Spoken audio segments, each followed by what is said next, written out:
Assalamu alaikum everyone, and this is the session 2 of our second class. And I hope that you have already taken down the notes of elements of plays, drama, and theater, and the three different types of elements. And you have also studied the early tragedies and the Greek tragedy, the Greek drama, the setting of the Greek drama, and how important it is as a literary genre, and how important it is for people to understand what Greek tragedies are and why they are important for Western literature, particularly when we talk about modern or medieval or Middle Ages literature in the Middle Ages. We do understand that Greek tragedy is highly inspired by the Greek philosophers and the Greek philosophers, and the dramatists soon came to define more and more of the elements in their plays and the type of character they create and the genre they worked on. Earlier, if we talk about Greek plays and their types, so mainly there were two types, the satire and uh, tragedies. But we can also say that there were three types as a soft, genre analysis. That there are three types. One is purely tragedy, the purely comedy, and the satire is satire, which is the small play based on mockery or the light humor, uh, particularly investigating or pointing out the negatives of the society or the harsh realities of the society. So Greeks were very much expert in it, and they mastered the theater, and they created theater. They made it famous. They made it to the public, and their writers, their playwrights, their performers were extraordinary. Though a lot of limitations were there, the stages were quite limited in terms of settings. However, we can see that the progress of the play comes along with Greeks. So we can never deny the role of Greeks, and we can never study Western drama without Greek drama or without the Greek norms of the drama or conventions or Greek conventions of the drama. Roman empires did not contribute to drama a lot after the Greek empire disintegration. They either followed Greek drama by translations or even if their German dramas were written, but they were written by the people who were inspired by Greek theologists or Greek philosophers. And then soon after Christianity prevailed, we can see that the drama in Greek changed. And it changed drastically because it turned into more biblical, more Christian, conventional, or Christian inspired, inspired by the life of the Jesus Christ and his disciples. Liturgical plays where the people were taught how to get close to God, and as well as morality plays where the right and wrong, good versus bad, evil versus virtue, were taught, and then biblical drama, miracle plays, and mystery plays, which were performed from the stories from the Bible and Gospels. So you can see that the actual drama that's the Western drama is directly inspired by the Renaissance drama is inspired by more Greek drama or Greek tragedy.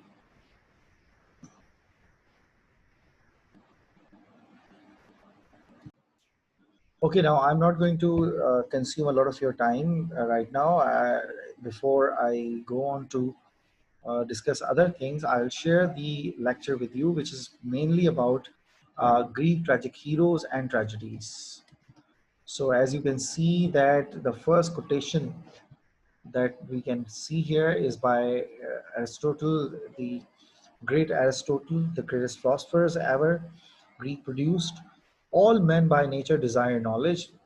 All men, every human being is looking for knowledge. In other words, it's all man's curiosity. So we have the three kinds of Greek plays and Greek drama. As I have mentioned, the first one is comedy. The first comedies were mainly satirical and mocked men in power for their vanity and foolishness. The first master of the comedy playwright was Aristophanes. If you remember, we discussed in our classes about Aristophanes and his comedy plays, but he was superseded much later by Menander, who is quite close to the era of Aristotelian era, and he Menander wrote almost 120 comedies. However, his comedies were different from Aristophanes because the Aristophanes were mainly talking about people in power, elite, royals, and royal blood.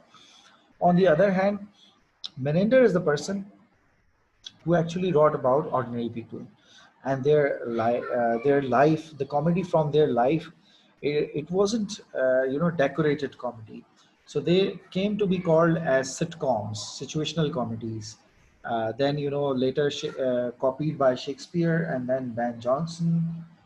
Uh, uh, no, Every Man in His Humor, and there was another play, Shakespeare's play by Comedy of Errors. So even in the modern comedies and Renaissance comedies, you can find these examples.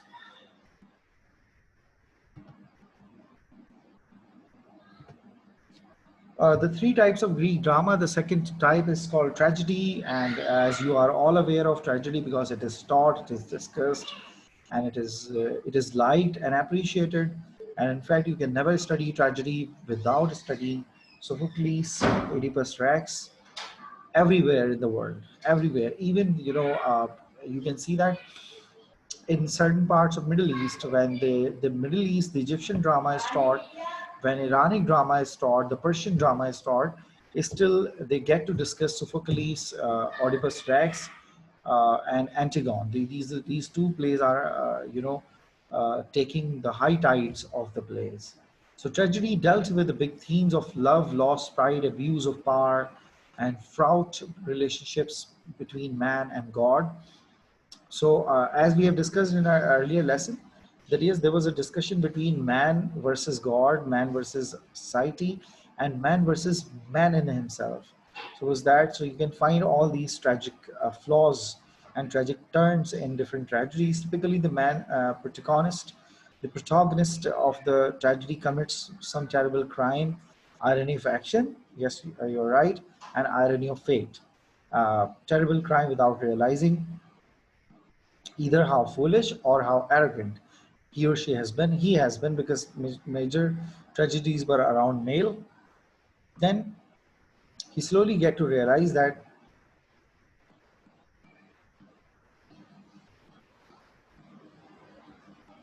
his errors would crumble around him, and all three great playwrights' tragedies were Aeschylus, Sophocles, and Euripides. They even created so many characters that they are still seen and discussed in different poetry and different modern novel. The third type is satire. Satire was smaller as compared to the comedies, because comedies were series of plays. The short plays performed between the act of tragedies and made fun of the plight of tragedies character. They are more performic plays because they needed a lot of performances, and the characters used to mock by performances. These satirical then converted in 20th century into Charlie Chaplin and Mr. Bean's characters.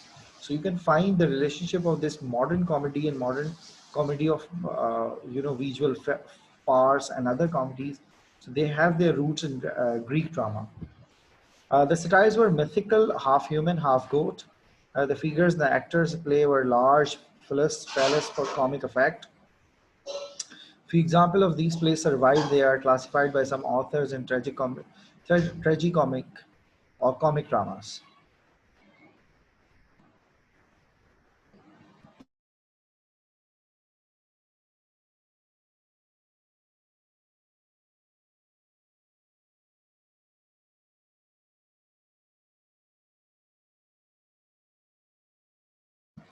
Okay, here we go.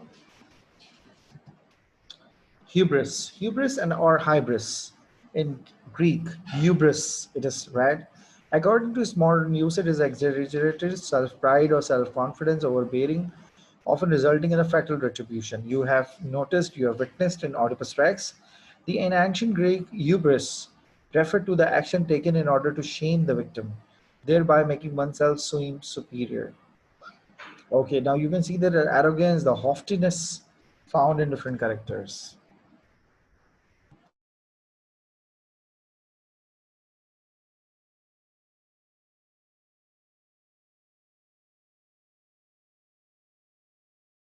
The element of hubris is often seen and often felt in the characters, particularly the main tragic heroes.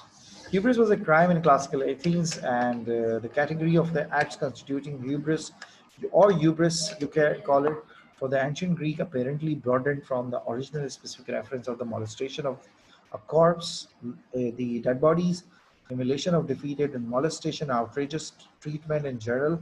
So that's more like academic definition that you have. The meaning was further generalized in exhibition of pride and disregard for the basic moral laws. Such an act may be referred to as an act of hubris, or the person committing the act may be said to be hubristic characters. So you can see hubris or hubristic or hybris characters.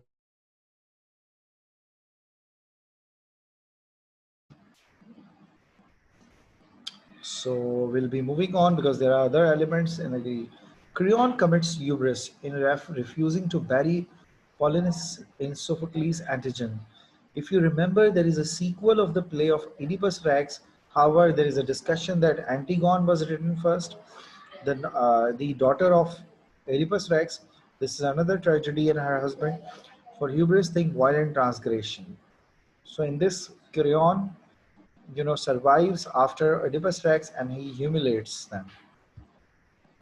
Fate was one of the most important element of these plays, which is not discussed as for these plays now. However, we get to see this. So, the will or the principle of the determining the cause by which things are generally believed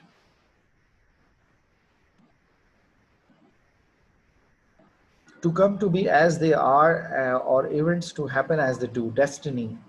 People are destined to fall, destined to make mistakes. Greek believed in everything happened for a reason, and that the part they led in life prescribed by them and God, and there was no escaping their fate and destiny. That's what many religions believe.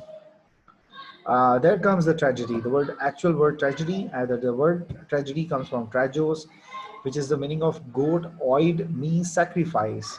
Related to the god Dionysus. Dionysus needed sacrifice, and that sacrifice ritual always went into the goat wearing the king's or loin skin, because they did not get to have a lot of lions, so they used to sacrifice goats. That's where the word scapegoating came from. Prize for the best song was goat. Requirement for tragedian competition must submit three tragedies and a satire. So even at the end of the festival, Dionysus, the dramatist, used to win this prize as well. Now come to after all these tragedies have been written and comedies have been written, the real analyst came, and later on Aristotle defined, as I have already mentioned, that Oedipus Rex, according to Aristotle, is one of the best and most perfect plot produced in the history of humanity or in the history of literature. Tragedy depicts the downfall of a basically good person through some fatal errors of or judgment, producing suffering and insight on the part of the protagonist, arousing pity and fear on the part of audience. Aristotle's definition of tragedy: a true tragedy should evoke pity, fear on the part of the audience. Like I told you that audience were supposed to be the most important part, because it's the audience that feel pity and that feel fear. The audience sometimes even know more than that. That's called the dramatic irony. So you can have a look at this slide.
Okay, so pity and the fear are the natural human responses to the spectacles of a pain and suffering, especially to the sort of pain and suffering that can strike anyone anytime.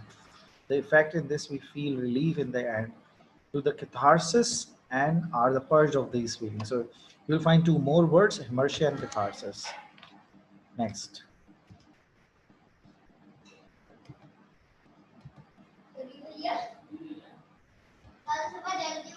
Okay, here we go. We are talking about Aristotle Poetics.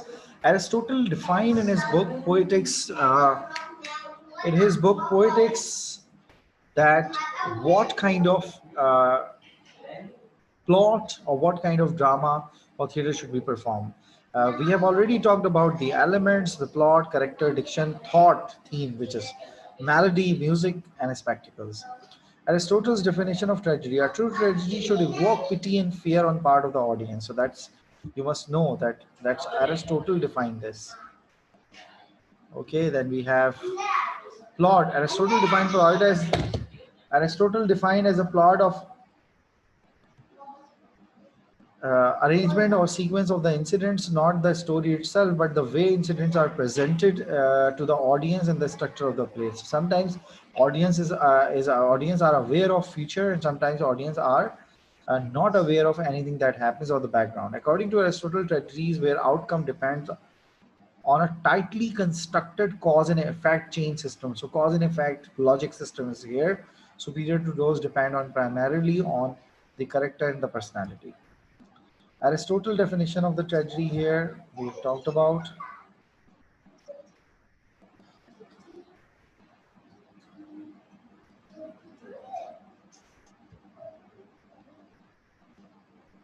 Okay, we have talked about plot. Now you can see how the plot works here in Aristotle. So that's Friedrich's triangle. According to him, Aristotle ideal plot. In the beginning, incentive movement, complication starts, and complication lead to rise of an action, disease, and then climax, decis, and reversal, perpetua, which is basically the climax, the middle or the peak point, the cause and effect is stressed, and then comes the falling of an action, lucis, unraveling, and that is and, which is basically the downplayed and stress effects. The plot with unity of an action. Okay, what is tragic hero, or what is the tragic hero? That's important because this is how Aristotelian heroes are explained. If you remember in classes, I've discussed with you that Aristotelian heroes are noble, they are important people, they are the people of a high character and high positions. The fall of a stronger scoundrel or villain evokes applause rather than pity. यानी एक बुरे इंसान का fall जो है वो इतना किसी के काम में नहीं आएगा, उसका इम्पैक्ट भी नहीं होगा, बल्कि ऑडियंस उसे अप्रिशिएट करेगी. तो सेंस ऑफ पिटीनेस तो खत्म हो गया, सही है, फियर भी खत्म हो गया, because they don't have fear that their favourite character would fall. When a bad guy goes down we feel compassion for someone. We admire when the character is in difficult situation. The nobler, the more admirable the person, the greater our anxiety, grief, and his or her downfall. So in a true tragedy, the hero demise must come as a result of some personal error or decision. It's not always fate or destiny that defines. There is no such thing as an innocent victim in tragedy. Nor can genuinely tragic downfall be purely matter the blind accident or bad luck. The tragic hero must always bear at least some responsibility and his own doom.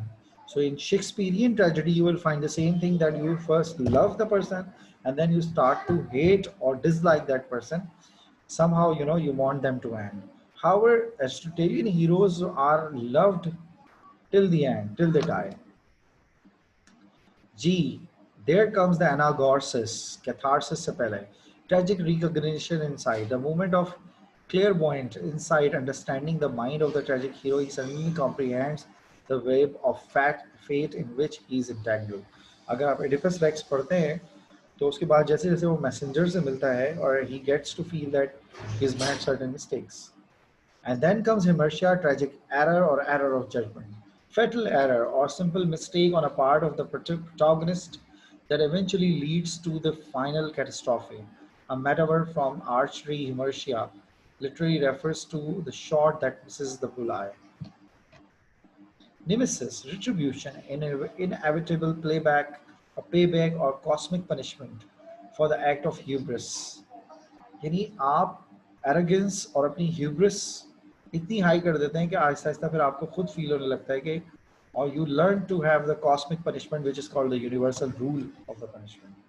Perpetua, pivotal or crucial action, climax को कहते हैं, plot reversal. Protagonist that changes the situation from seemingly secure to vulnerable. On one hand, he was the strongest one, and on the other hand, he is the weakest one. So that comes with the climax. Perpetua is here. Nemesis, inertia, anagoras. So these are the qualities our hero should contain. And then comes the last, catharsis. It is one of the most discussed, important, and always available quality of a tragic hero, that a tragic hero must transform through transactions, and these transactions is feeling emotion purging on the part of the audience during a tragedy. The audience feels pity and fear at first, only to feel relief and exhilaration at the end through catharsis. So catharsis is basically purgation of feelings, the release of feelings. That's how usually monologues are defined as catharsis from uh, Greek tragedies and tragic plays, and you can find the element of catharsis in Macbeth as well, and the play by, what do we call that, Dr. Faustus, Christopher Marlowe. So you must remember these 4 or 5 things. Number one, anagarsis, inertia, nemesis, perpetua, catharsis. These are there. So that's all for this lecture, and I would like to stop sharing this. So that this is where we have talked about how tragic hero uh, is created and what qualities an Aristotelian tragic hero should have. And similarly, what is Aristotelian tragedy is. So Aristotelian tragedy has a Aristotelian tragic plot, Aristotelian characters. The most important thing is that the audience love for the character, audience feeling of pity for the character, audience feeling of fear for the character. That's what you should go through. Thank you so very much for this lecture, and I hope this suffice to help you understand what Greek tragedy, and particularly under the definition or in the theoretical framework of Aristotelian tragedy. Thank you so much.